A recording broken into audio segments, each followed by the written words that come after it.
जय हिंद दोस्तों, कैसे हैं आप सभी प्यारे भक्तों को जय जय श्री राम। दोस्तों, इस टाइम मैं आया हूं जगत के पालनहार प्रभु श्री राम जी की नगरी अयोध्या। आज के इस खास और इन्फॉर्मेटिव वीडियो में मैं आपको अयोध्या दर्शन कराने के साथ साथ अयोध्या की संपूर्ण जानकारी भी शेयर करूंगा। तो अगर आप भी प्रभु श्री राम जी के दर्शन करने पावन धाम अयोध्या आने की प्लानिंग कर रहे हैं तो ये वीडियो आपकी बहुत हेल्प करेगा। इस वीडियो में हम लोग बात करेंगे आप यहाँ तक कैसे पहुँचेंगे, यहाँ पर आपको होटल या धर्मशाला कहाँ पर लेना चाहिए और इनके क्या रेट्स रहते हैं, अयोध्या में दर्शन करने का सही तरीका क्या है और यहाँ पर कौन कौन से प्रमुख मंदिर और स्थान हैं, यहाँ पर खाने पीने की कैसी व्यवस्था है और वीडियो के लास्ट में बात करेंगे संपूर्ण बजट की। तो अयोध्या दर्शन की A to Z complete information के लिए वीडियो को बिना स्किप किए एक बार पूरा जरूर देखें। स्टेप बाय स्टेप आपको हर एक जानकारी मिलेगी। तो चलिए आज मेरे साथ घूमिए नव्य, दिव्य और भव्य अयोध्या में। दोस्तों, कमेंट बॉक्स में जय श्री राम जरूर लिखें। दोस्तों, हमारी संस्कृति और सभ्यता में अयोध्या हमेशा ही पूजनीय रही है और आज तो अयोध्या एक नए स्वरूप में आपको देखने को मिलेगी। लगभग 550 वर्षों के इंतजार के बाद में प्रभु श्री राम जी का भव्य और दिव्य मंदिर बन चुका है। देश ही नहीं विदेशों से भी लाखों भक्त प्रभु श्री राम जी के दर्शन करने अयोध्या आ रहे हैं। इस टाइम अयोध्या को नई दुल्हन की तरह सजाया गया है। यहाँ के दिव्य नज़ारे और भव्य स्वरूप आपको भक्ति में सराबोर कर देंगे।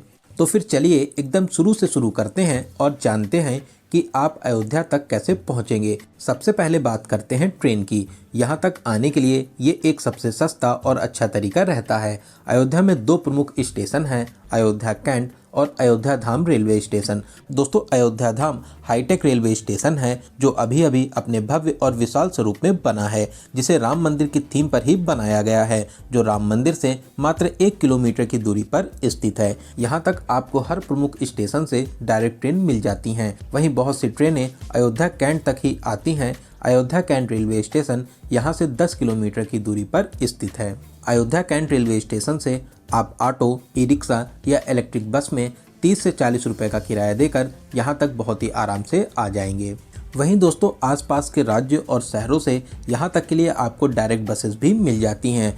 वहीं अगर आप फ्लाइट के माध्यम से यहाँ तक आना चाहते हैं तो यहाँ पर महर्षि वाल्मीकि इंटरनेशनल एयरपोर्ट भी बना हुआ है, जो राम की पौड़ी या सरयू घाट से लगभग 15 किलोमीटर की दूरी पर स्थित है। लगभग हर प्रमुख एयरपोर्ट से यहाँ तक के लिए आपको डायरेक्ट फ्लाइट मिल जाएंगी। तो चलिए, बहुत ही प्यारा सा सफ़र पूरा करके अब हम लोग पहुँच चुके हैं प्रभु श्री राम जी की नगरी अयोध्या धाम में। और अब हम लोग बात करते हैं यहाँ पर रुकने के लिए आपको होटल या धर्मशाला कहाँ पर लेना चाहिए। दोस्तों, ऐसे तो आप अयोध्या में कहीं पर भी बहुत ही प्यारा सा होटल, धर्मशाला या होम स्टे ले सकते हैं, लेकिन मैं आपको एडवाइस करूंगा आप अयोध्या धाम रेलवे स्टेशन रोड पर, राम की पैड़ी के पास में, हनुमानगढ़ी के पास में या Ayodhya cantt railway station road पर बहुत ही अच्छे और बजट होटल आपको मिल जाएंगे। यहाँ पर धर्मशाला की रेट की बात करें तो इनके रेट्स 500 से स्टार्ट हो जाते हैं। वहीं होटल्स आपको 800 में मिल जाएंगे। 1500 से 2000 के बजट में आपको बहुत ही अच्छा सा रूम मिल जाएगा। दोस्तों, जो बिल्डिंग आप वीडियो में देख रहे हैं ये अयोध्या धाम रेलवे स्टेशन रोड पर है। इसी बिल्डिंग के पीछे आपको बहुत ही अच्छे होटल्स और होम स्टे मिल जाएंगे। यहाँ पर लगभग सभी घरों में आपको होम स्टे की फैसिलिटीज मिल जाएंगी। इनके रेट्स की बात करें तो 700 से 800 के बजट में आप एक अच्छा सा रूम ले सकते हैं। वहीं इन प्लेसेस के अलावा आप मंदिर ट्रस्ट के यात्री निवास, त्रिवेणी सदन या श्री राम यात्री निवास में भी रुक सकते हैं। इन सभी प्लेसेस पे आपको बहुत ही अच्छे रूम्स मिल जाएंगे। वहीं अगर आप फ्री में भी रुकना चाहते हैं तो अयोध्या धाम रेलवे स्टेशन के पास में टेंट भी बने हुए हैं, जहां पर आप फ्री में भी रुक सकते हैं। वहीं दोस्तों, अगर आप सुबह 8 से 9 बजे तक अयोध्या आ जाते हैं तो आप एक ही दिन में सभी मंदिरों में दर्शन करने के बाद में शाम को अपने घर के लिए वापसी कर सकते हैं। तो आपको यहाँ पर होटल लेने की भी कोई ज़रूरत नहीं पड़ेगी। तो चलिए अब जानते हैं अयोध्या में दर्शन और घूमने का सही तरीका क्या रहता है, जिससे आप बहुत ही कम समय और सही से सभी प्लेसेस को आराम से कवर कर लें। दोस्तों, हम लोग सबसे पहले चलेंगे राम की पैड़ी सरयू घाट पर स्नान करने के लिए, जो अयोध्या धाम रेलवे स्टेशन से लगभग 2.5 किलोमीटर की दूरी पर स्थित है। ई रिक्शे में 20 रुपए का किराया देकर आप आ जाइए लता मंगेशकर चौक के पास में। ये चौराहा रामपथ, धर्मपथ, नया घाट और राम की पैड़ी को जोड़ता है। इसी चौराहे पर विशाल वीणा स्थापित है जो स्वर कोकिला लता मंगेशकर जी को समर्पित है। इसी चौक के पास में धर्मपथ पर सूर्य स्तंभ भी स्थापित है जो यहाँ की भव्यता और दिव्यता को और भी बढ़ाता है। शाम को तो इसके नज़ारे देखते ही बनते हैं। दोस्तों लता मंगेशकर चौक के सामने ही राम की पैड़ी स्थित है। राम की पैड़ी बहुत ही पवित्र स्थान है।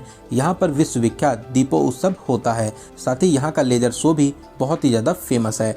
आप आराम से यहाँ पर स्नान कर सकते हैं। वहीं इसके सामने ही लक्ष्मण घाट भी बना हुआ है, जहाँ पर आप सरयू जी में स्नान करना चाहें तो वहाँ पर भी स्नान कर सकते हैं। इसके अलावा यहाँ से कुछ ही दूरी पर नया घाट भी बना हुआ है। बहुत से लोग नए घाट पर भी स्नान करते हैं। वहीं आप सरयू जी में नौका विहार का भी आनंद ले सकते हैं। इसका एक्सपीरियंस भी बहुत ही ज़्यादा खास रहता है। मैक्सिमम लोग यहाँ पर सरयू जी में नौका विहार जरूर करते हैं। तो यहाँ पर स्नान करने के बाद में अब हम लोग चलेंगे राम की पैड़ी पर ही स्थित श्री नागेश्वर महादेव जी के दर्शन करने के लिए। दोस्तों ये महादेव जी का बहुत ही प्राचीन और अलौकिक स्थान है। ऐसी मान्यता है सरयू जी में स्नान करने के बाद में यहाँ पर दर्शन करने से आपकी सभी मनोकामनाएं पूरी होती हैं। बहुत ही प्यारा और भव्य मंदिर बना हुआ है। आप यहाँ पर दर्शन करने जरूर आइए। यहाँ पर दर्शन करने के बाद में आप फिर से लता मंगेशकर चौक के पास में आ जाइए। फिर यहाँ से ई रिक्शे में 20 रुपये का किराया देकर अब हम लोग चलेंगे हनुमानगढ़ी। दोस्तों पूरी अयोध्या को ही एक ही रंग और डिजाइन में बनाया और सजाया गया है। सच में इसकी भव्यता देखते ही बनती है। वहीं रात में तो इसकी सुंदरता में 4 चांद लग जाते हैं। यहाँ पर लाइट्स में हर दिन आपको दिवाली ही लगेगी। दोस्तों वीडियो में आप इसकी सुंदरता देख ही सकते हैं, कितनी प्यारी प्यारी लाइट से पूरी अयोध्या को सजाया गया है। तो चलिए अब हम लोग आ चुके हैं अयोध्या के सेनापति हनुमान जी की शरण में हनुमानगढ़ी। दोस्तों ऐसी मान्यता है प्रभु श्री राम जी के दर्शन करने से पहले आपको हनुमान जी के दर्शन करने चाहिए, तभी आपकी ये पावन यात्रा सफल मानी जाती है। मंदिर के बाहर ही बहुत सी प्रसाद और फूल माला की दुकानें हैं। यहाँ पर आप प्रसाद लेकर अपने जूता चप्पल और सारा सामान रख सकते हैं। फिर आप 76 सीढ़ियाँ चढ़कर मुख्य मंदिर में आ जाएंगे। यहाँ पर आप हनुमान जी के दर्शन कर आशीर्वाद प्राप्त कर सकते हैं। दोस्तों ये हनुमान जी का बहुत ही अलौकिक और दिव्य मंदिर है। यहाँ पर दर्शन करने से आपकी सभी मनोकामनाएं पूरी होती हैं। फिर यहाँ पर दर्शन करने के बाद में आप पीछे के मार्ग से मंदिर के बाहर आ जाएंगे। दोस्तों हनुमानगढ़ी में हनुमान जी के दर्शन करने के बाद में अब हम लोग चलेंगे यहाँ के राजा प्रभु श्री राम जी के दर्शन करने, जो अपने भव्य और नए मंदिर में बहुत ही अद्भुत शैली में विराजमान हैं। सामने आप जो रास्ता देख रहे हैं ये रास्ता दशरथ महल होते हुए राम मंदिर तक जाता है। वहीं आप अगर चाहें तो फिर से राम पथ पर आकर राम मंदिर के मुख्य द्वार से, जिसे सिंह द्वार कहते हैं, इससे भी एंट्री कर सकते हैं। लेकिन दशरथ महल वाला रास्ता कम दूरी का है, तो अब हम लोग इसी रास्ते से दशरथ महल फिर अमावा राम मंदिर होते हुए राम मंदिर जन्मभूमि एंट्री पॉइंट पर पहुंच जाएंगे।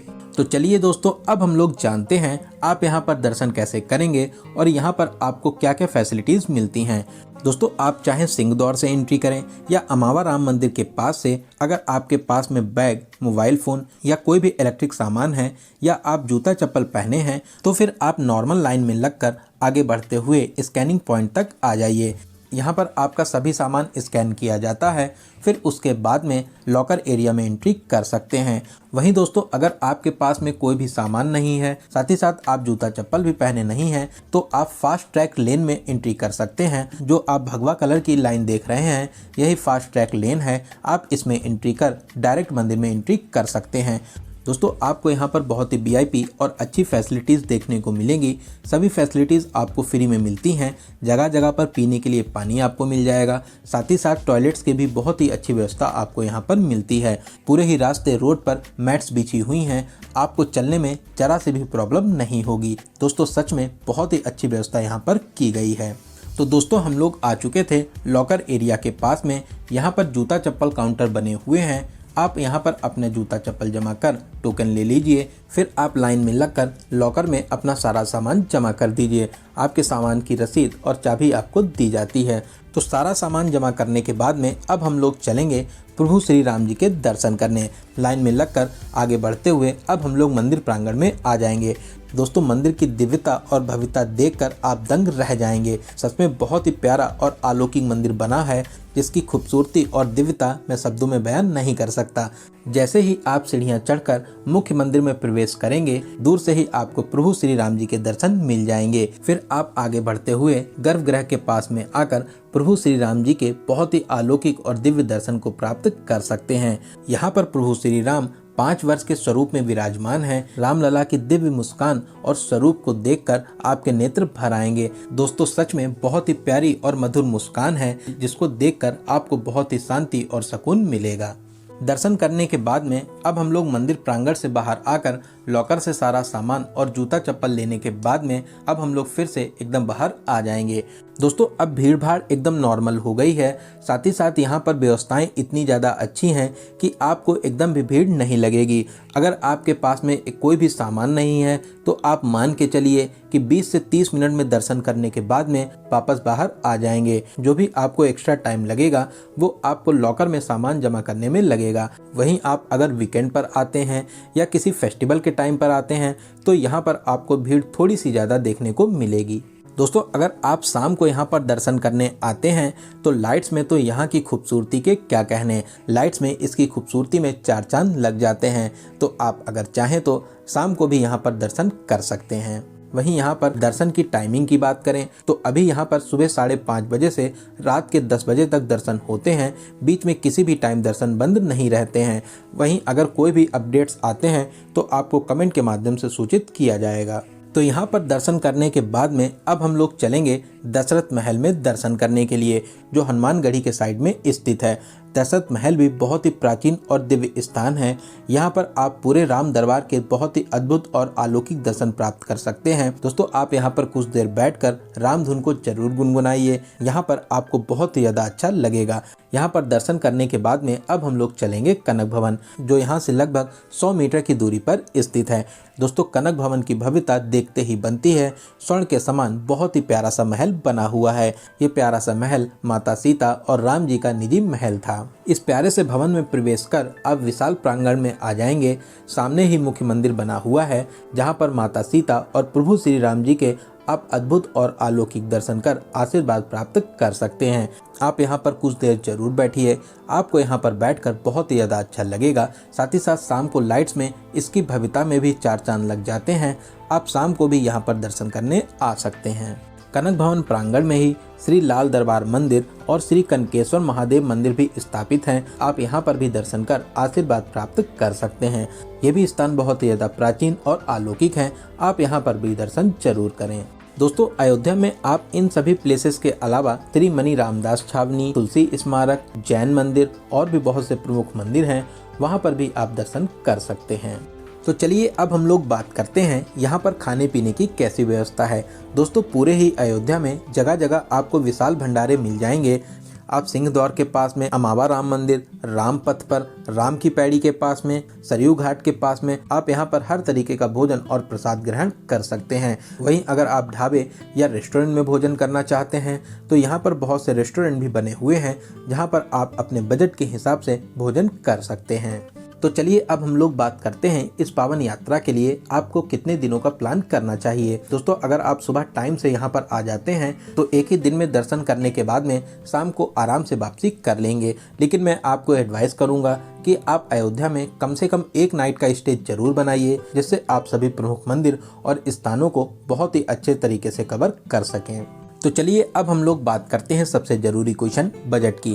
कितने बजट में आप इस पावन यात्रा को पूरा कर लेंगे। दोस्तों मैं मान के चलता हूं कि आप कम से कम 2 या 3 लोग तो यहां पर दर्शन करने आएंगे ही आएंगे। 2 या 3 लोगों में आपका बजट बहुत ही अच्छे तरीके से डिवाइड हो जाता है। अगर आप सुबह यहाँ पर टाइम से आ जाते हैं, पूरा दिन दर्शन करने के बाद में शाम को अपने घर के लिए वापसी कर लेते हैं, तो आप मान के चलिए कि 500 रुपये प्लस आपका ट्रेन टिकट पर पर्सन के बजट में बहुत ही अच्छे तरीके से इस पावन यात्रा को पूरा कर लेंगे।